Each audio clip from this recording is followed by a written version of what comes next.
মাননীয় স্বরাষ্ট্র উপদেষ্টা মাত্র ৯৭,০০০ টাকা কোরবানি করেছেন, তাও আবার ভাগে।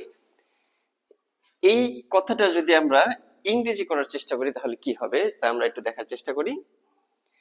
প্রথমে আমরা যদি শব্দগুলোর অর্থ জেনে নিই, মাননীয় অনারেবল স্বরাষ্ট্র হোম অ্যাফেয়ার্স উপদেষ্টা অ্যাডভাইজার বা অ্যাডভাইজার মাত্র অনলি ৯৭,০০০ টাকা। তো এটা বুঝতে পেরেছি। কোরবানি, কোরবানিকে আমরা কোরবানি অর্থে ব্যবহার করতে পারি নাউন হিসেবে, অথবা আমরা যদি অর্থ করি স্যাক্রিফাইসিয়াল অফারিং, স্যাক্রিফিশিয়াল অফারিং হতে পারে।